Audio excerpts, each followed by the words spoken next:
ಕಲೆಯನ್ನು ಕೂಡ ಪ್ರದರ್ಶನ ಮಾಡಿದ್ರು ವಿಧಾನಸಭೆಯಲ್ಲಿ. ಶರ್ಟ್ ಹರ್ಕೊಂಡು ಅಲ್ವೇ ಆ ಒಂದು ಟೇಬಲ್ ಮೇಲೆ ನಿಂತ್ಕೊಂಡು ಕೂಗಾಡ್ಕೊಂಡು ಆ ಪೇಪರ್ಗಳನ್ನೆಲ್ಲ ಹರಿದು ಬಿಸಾಕಿ ಇದೆಲ್ಲವನ್ನೂ ಕೂಡ ನೋಡಿದ್ರು.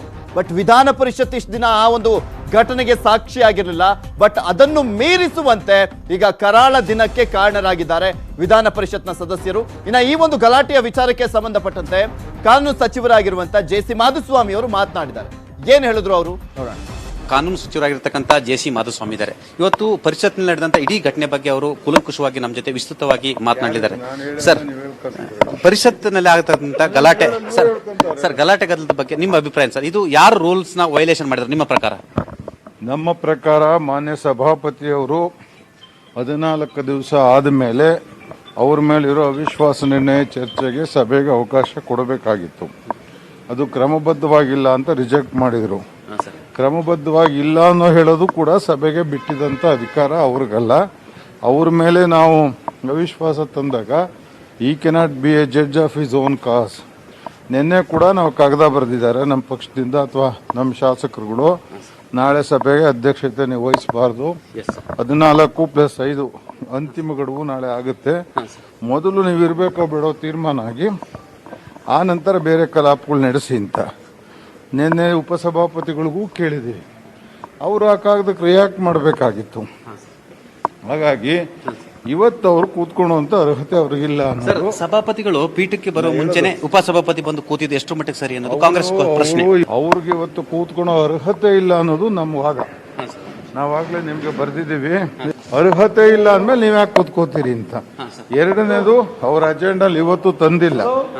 ಅವ್ರ ಮೇಲೆ ಅವಿಶ್ವಾಸ ನಿರ್ಣಯದ ಬಗ್ಗೆ ಇಲ್ಲ ರೀ, ಅವ್ರು ಇವತ್ತು ಪ್ರಸ್ತಾಪ ಮಾಡದೇ ಇರೋದ್ರಿಂದ ನಮ್ಗೆ ಗೊತ್ತಿತ್ತು ಅವರು ಸೈನೈಡ್ ಅರ್ಜೆಂಟ್ ಮಾಡ್ತಾರೆ ಅಂತೇಳಿ, ಈ ವಿಷಯ ಚರ್ಚೆ ಆಗಲಿ ಅಂತ ಹೇಳಿ. ಅವರಂತೂ ಮಾಡಲ್ಲ ಅಂತ ಉಪಸಭಾಪತಿಗಳು. ಸರ್, ಈಗ ಮತ್ತೆ ಅಧಿವೇಶನ ಕರೀಲಿಕ್ಕೆ ಸಿದ್ಧತೆಯನ್ನು ಮಾಡ್ಕೊಂತಿದ್ದಾರೆ. ಯಾಕಂದ್ರೆ ನೀವೊಬ್ರು ಕಾನೂನು ಸಚಿವರಿದ್ದೀರಾ, ಕಾನೂನು ಬಗ್ಗೆ ಬಹಳಷ್ಟು ತೀರ್ಮಾನ ತಗೊಂಡಿಲ್ಲ. ಈಗ ಹೋಗಿ ಕೂತ್ಕೊಂಡ್ ಮಾತಾಡಿ ಹೇಳ್ತೀನಿ. ಆಮೇಲೆ ಇದಕ್ಕೆ ರಾಜ್ಯಪಾಲರು ಮಧ್ಯಪ್ರವೇಶ ಮಾಡೋ ಸಾಧ್ಯತೆ ಇದೆಯಾ ಸರ್?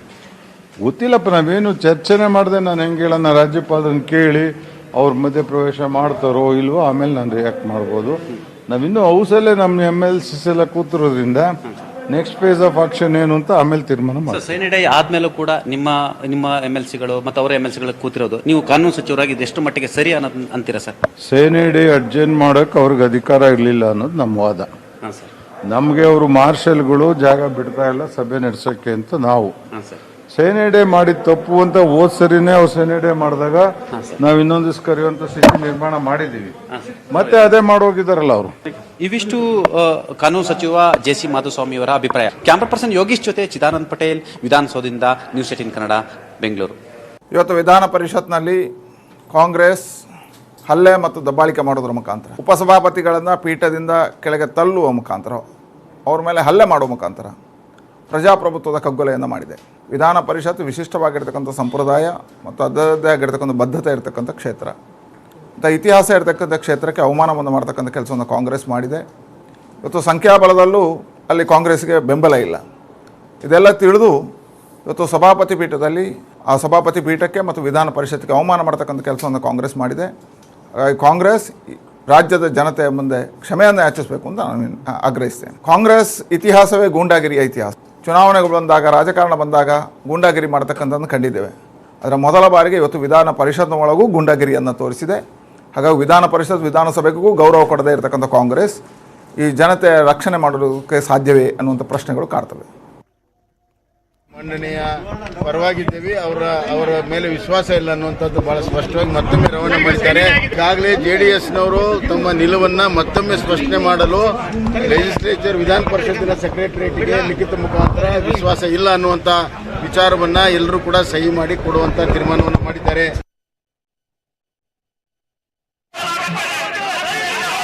ನೋಡ್ತಾ ಇದ್ರಲ್ಲ, ವಿಧಾನ ಪರಿಷತ್ನಲ್ಲಿ ಆಗಿದ್ದಂತ ಘಟನೆಯ ವಿಚಾರಕ್ಕೆ ಸಂಬಂಧಪಟ್ಟಂತೆ ಕೆಲವರು ವಿಷಾದವನ್ನ ವ್ಯಕ್ತಪಡಿಸ್ತಾ ಆ ಪಕ್ಷದವ್ರು ಹಿಂಗ್ ಮಾಡಬಾರ್ದಿತ್ತು ಅಂತ ಹೇಳ್ತಾರೆ, ಇನ್ನು ಕೆಲವರು ಈ ಪಕ್ಷದವ್ರು ಹಿಂಗ್ ಮಾಡಬಾರ್ದಿತ್ತು ಅಂತ ಹೇಳ್ತಾ ಇರುವಂತದ್ದು. ಒಟ್ಟಿನಲ್ಲಿ ಈಗ ರಾಜ್ಯಪಾಲರ ಅಂಗಳದಲ್ಲಿ ಇರುವಂತದ್ದು ಚೆಂಡು.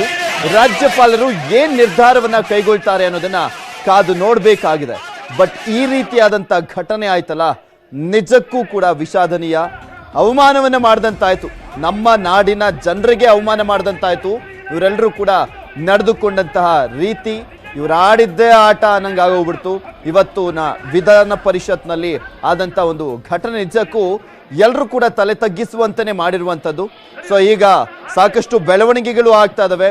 ಅದು ಯಾವ ಕಾರಣಕ್ಕೆ ಹಿಂಗೆ ಅಂತ ಮತ್ತೊಂದು ಬಾರಿ ನಾನು ಹೇಳೋದಾದ್ರೆ, ಸಭಾಪತಿಯ ಸ್ಥಾನಕ್ಕೋಸ್ಕರ ಇಷ್ಟೊಂದು ಹೈಡ್ರಾಮಾ ಏರ್ಪಟ್ಟಿದ್ದಂಥದ್ದು. ಇಷ್ಟೊಂದು ಹೈಡ್ರಾಮಾ ಆಗ್ಲಿಕ್ಕೆ ಕಾರಣ ಸಭಾಪತಿಯ ಸ್ಥಾನಕ್ಕೋಸ್ಕರ. ಕಾಂಗ್ರೆಸ್ ನಾವು ಬಿಡಲ್ಲ ಅಂತ, ಬಿಜೆಪಿಯವ್ರು ನೀವು ಬಿಡಲೇಬೇಕು, ನಮ್ಮವ್ರ ಸಭಾಪತಿ ಆಗಬೇಕು ಅಂತ.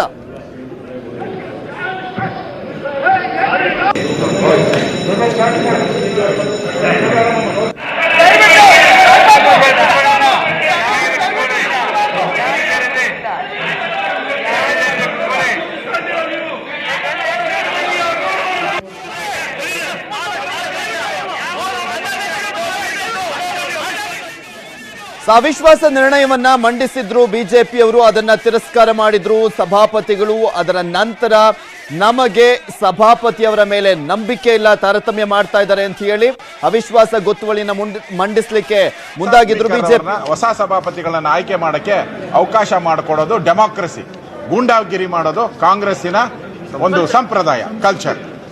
ಸಭಾಪತಿ ಬರೋಕ್ ಮುಂಚೆ ಬಿಜೆಪಿ ಸದಸ್ಯರು ಡೋರ್ ಲಾಕ್ ಮಾಡಿದ್ ಯಾಕೆ ಅನ್ನೋದು ಪ್ರಶ್ನೆ ಸರ್. ನೋಡಿ, ಯಾವ ವ್ಯಕ್ತಿಯ ಬಗ್ಗೆ ವಿಶ್ವಾಸ ಇಲ್ಲ ಅಂತೇಳಿ ನಾವು 14 ದಿನದ ರೂಲ್ಸ್ ಪ್ರಕಾರ ಏನಿದೆ 14 ದಿನದಿಂದ ನೋಟಿಸ್ ಕೊಡಬೇಕು, ನಾವು ಕೊಟ್ಟಿದ್ದೀರಿ. ಅದು ಕೊಟ್ಟ ಮೇಲೂ ಆ ವ್ಯಕ್ತಿ ಅಲ್ಲಿ ಕೂತ್ಕೊಳಕ್ಕೆ, ನ್ಯಾಯಸ್ಥಾನದಲ್ಲಿ ಕೂತ್ಕೊಳಕ್ಕೆ ಅವಕಾಶ ಇಲ್ಲ. ಹಿಂದೆ ಶಂಕರ್ ಮೂರ್ತಿ ಅವ್ರ ಮೇಲೆ ಅವಿಶ್ವಾಸ ನಿರ್ಣಯ ಬಂದಾಗ ಅವ್ರು ಬಂದು ಕೆಳಗಡೆ ಕೂತಿದ್ರು. ಇದು ಪರಿಪಾಠ. ಶಂಕರ್ ಮೂರ್ತಿಗೂ ಇವ್ರಿಗೂ ಇರುವಂತ ವ್ಯತ್ಯಾಸವನ್ನ ದಯವಿಟ್ಟು ನೋಡಿ. ಶಂಕರ್ ಮೂರ್ತಿ ಅವರು ಬಿಜೆಪಿಯ ಸಭಾಪತಿಗಳಾಗಿದ್ರು. ಅವಿಶ್ವಾಸ ಬಂದ ತಕ್ಷಣ ಬಂದು ಕೆಳಗಡೆ ಕೂತ್ಕೊಂಡ್ರವ್ರು. ಆ ಚೇರ್ಮನ್ ಸೀಟ್ ಬಿಟ್ಟು ಕೆಳಗಡೆ ಬಂದು ಸಾಮಾನ್ಯ ಪರಿಷತ್ತಿನ ಸದಸ್ಯರ ತರ ಕೂತ್ಕೊಂಡು ಚುನಾವಣೆ ಆಗಕ್ಕೆ ಅವಕಾಶ ಕೊಟ್ಟರು. ಎಷ್ಟು ವ್ಯತ್ಯಾಸ ಇದೆ ನೀವು ಅರ್ಥ ಮಾಡ್ಕೊಳ್ಳಿ. ಕಾಂಗ್ರೆಸ್ಗೂ ಬಿಜೆಪಿಗೆ ಎಷ್ಟು ವ್ಯತ್ಯಾಸ ಇದೆ. ವಿ ಆರ್ ಡೆಮೋಕ್ರಸಿ ಪರವಾಗಿ ಬಿಜೆಪಿ ಹೋಗ್ತದೆ. ನಡಿಬೇಕು, ಕಾನೂನು ಪ್ರಕಾರ ನಡಿಬೇಕು, ಪ್ರಜಾಪ್ರಭುತ್ವದ ರೀತಿ ಕಲಾಪ ನಡಿಬೇಕು. ಅದರಲ್ಲಿ ಬಹುಮತ ಯಾರಿಗಿದೆ ಅವರು ಆ ಸ್ಥಾನದಲ್ಲಿ ಕುಳಿತುಕೊಳ್ಳುವಂತ ಅಧಿಕಾರ ಬರ್ತೈತೆ. ಆ ಅಧಿಕಾರ ಇವತ್ತು ಅವರ ಜೊತೆ ಇಲ್ಲ, ಈಗಿರೋರ ಜೊತೆ ಇಲ್ಲ. ಆ ದೃಷ್ಟಿಯಿಂದ ಒಂದೇ ನಿಮಿಷ ನಿನ್ನ ಪ್ರಶ್ನೆಗೆ ನೋಡಿ.